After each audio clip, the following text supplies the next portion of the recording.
when he says something that he's not sure about, he makes it ultra clear, and people usually hit him back really quick and hard about it not working. It was only 2 days ago he posted it, and he only has one comment that says cheers.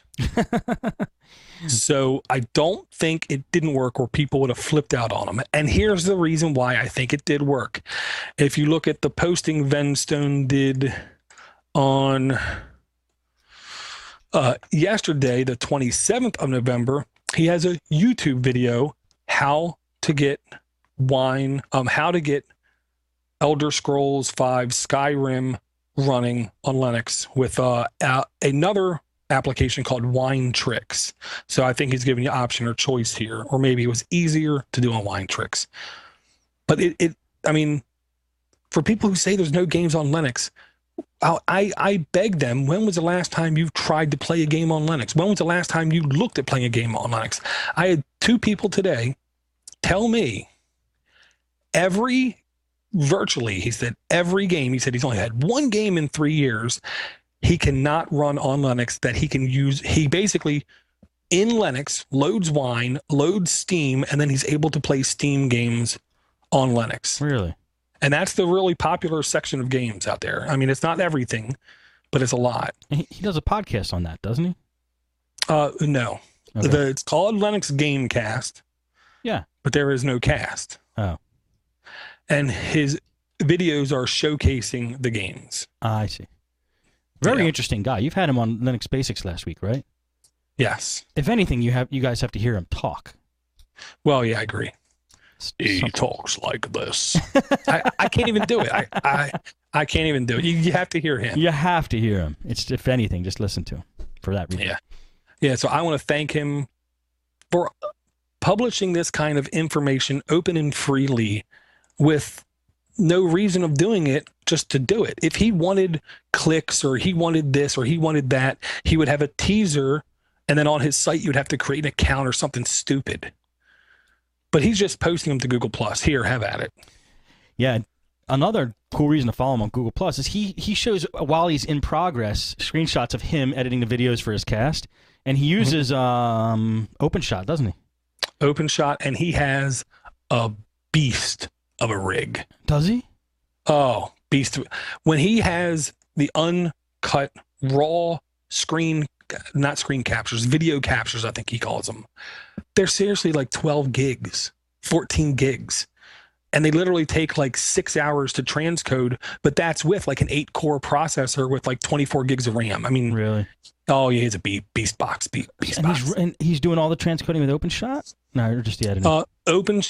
He does the editing with OpenShot. I believe he does the transcoding with just FFmpeg and like WinFF kind of thing. Awesome. Oh yeah, definitely knows his stuff. Very cool. Sticking with the game thing super quick, Doom 3 is now released as open source, which means you're going to see a plethora here in the next 6 to 8 months of improved quality first-person shooter games. You should see on all the platforms, I'll say that. Why? Because they're going to just take the engine? They're going to take the engine. The only thing you're going to have to do as a developer, you take the engine, you take out the maps, you take out the graphics, and you put in new graphics and new maps, and you can also edit the monsters. As time goes on, the changes are going to get more diverse to where, you know, a space jumping simulator, you know, chasing teleporting ducks or something. It's going to, you know, right. Anything can happen, but it's going to be, first it's going to be a first person shooter running around killing aliens. Then it's, you know, it's going to slowly turn, you know, keep getting more divergent, I'll say. They should make one of like the Kardashians or something. I don't even know who they are. I'm going to pull Alalo. I don't even know who she is. Okay. Okay. Another game thing over on Linux area, which I kind of like the site. I'm going to say the cleanliness, the cleanness of it, I appreciate. Over at Linux Aria, there is a... and that's ARIA, Linux Aria. Thank you. Just in case. There's a posting 5 great FPS games for Linux and its first-person shooter. If you just scroll down really quick, you'll just see quick screenshots. Warsaw, I've talked about that one in the past. Really good. World of Padman, I don't understand. It looks like a kid in his house. I love these kind of games. But it gets really high marks. Urban Terror has been around for a long time. That one is completely cross-platform, including Mac. First-person shooter. Open Arena, also been around for a while. That one I know prizes itself on speed and maps. And Assault Cube, never heard of. Look good. Yeah, they all look great. Yeah. Now, these all might not be Linux native, but they can all be played on Linux. Okay. So again, that whole, I want to play my games. Please, do some research, please. Or ask me, ask somebody. Or listen to the cast. I mean, you've answered this question so many times, it's not even funny. You really have. And I'm not going to say I'm getting tired of it, because I really like talking about games, because I think games are cool. Yes. And they're always changing and, you know, stuff like that. So I just want to mention it. Now, complete and utter change of topic, Steve. Everybody keeps saying how Microsoft is stupid. Microsoft is incompetent. They can't do nothing right. Kind of stuff. I'm not going to say I agree with it. I will say they've done some pretty stupid stuff, yes. like all of their marketing, worst marketing ever in history. And to come out and say, this new operating system, Windows 98, XP, and Windows 7, is the most secure operating system ever. Hey, it can't be hacked. You know, dumb. It's like issuing a challenge to all the hackers out there. Yeah. And, you know, I'm not in complete agreement with a lot of their policies, the way they do business, you know, blackmailing companies with patents that seem hollow, at least. But I honestly don't think what they do is stupidity. I think a lot of it is very calculated. And it's actually very smart. Just appears to be stupid. Here is proof for anyone that they are not stupid. And Tracy, I don't care if you want to play Minesweeper.exe. They got Minesweeper things in. Okay, sorry. Tracy Holtz made me lose my place here. Microsoft has been camping out. Okay, it's not Microsoft. It's a company Microsoft hired. I can't remember the name of the company, but it's an unbelievable name, like Girls in Coats or something. I can't remember. But it's this company who's been sitting out in front of buildings like, Amazon's engineering building and stuff like that, giving away free bacon to engineers because they want to talk to them about possibly coming over to Microsoft. Serious? Very serious. And they've been giving away bacon, and on top of that, topped bacon. If you click on the article and go to Seattle Times .nwsource.com, you'll see they even have a picture of them out front of a building giving away bacon. And this is bacon hot dogs. They're putting it on hot dogs, but they also done like chocolate covered bacon and other things when they go in front of different buildings where they're trying to get younger developers to at least talk to them about coming over.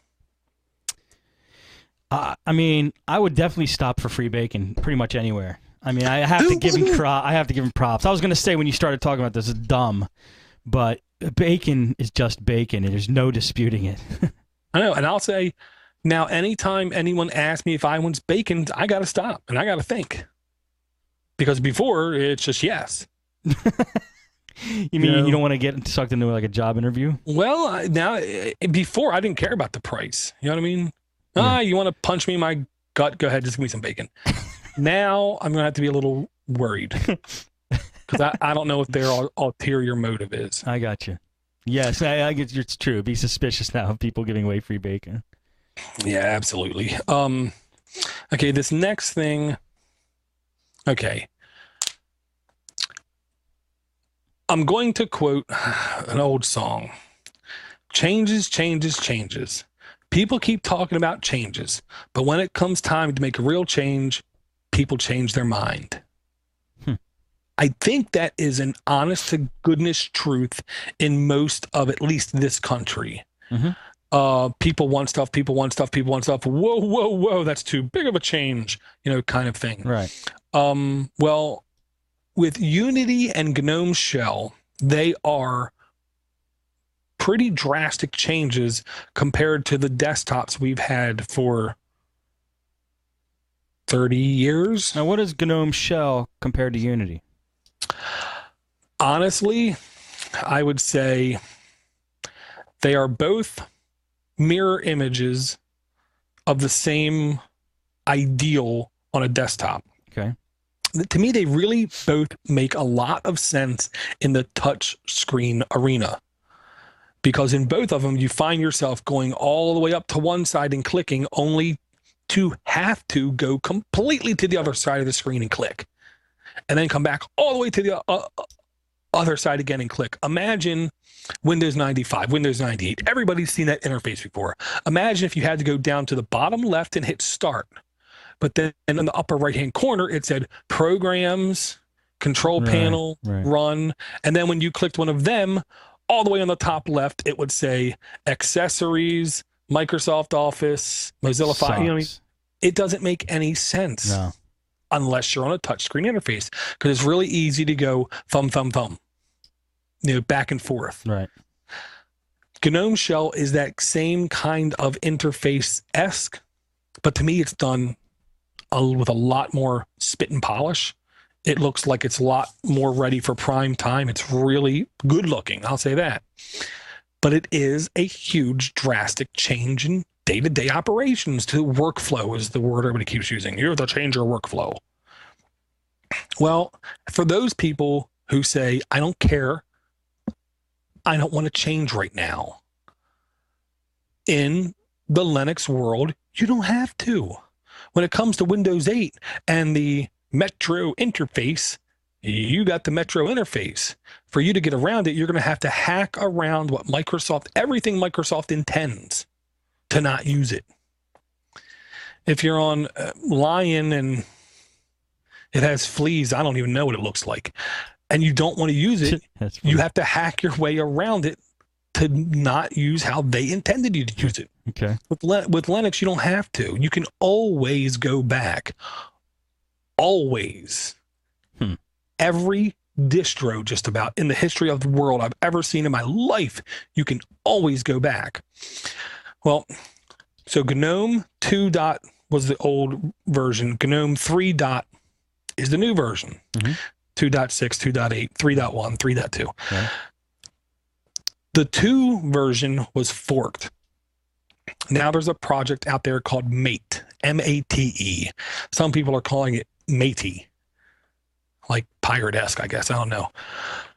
But this is the GNOME 2 interface with the panels and the start menu and the normal desktop, the normal looking interface, where you can put on your Linux distribution and you don't have to go to that newfangled interface. Back in my day kind of thing. Right. This, I firmly believe, is going to get a lot of use for the next 2 years. For the next 2-something years, people are going to be using this a lot because they don't want GNOME 3. They don't want Unity. Right. Well, what do you think? What do you use? I'm fine with GNOME Shell. I used it for 3 days until I broke it because it was OpenSUSE RPM-based distro, and I always break RPM distros. It looked really frigging nice. I liked one thing that people didn't realize. I heard Klaatu mention it on a cast. If the applications are tagged right and you hit the super key in the Linux world or the Windows key and just start typing multimedia, for instance, you will see all the multimedia applications in front of you. You don't have to know the exact name of it, as long as you know what task is associated with it. You can find it like that.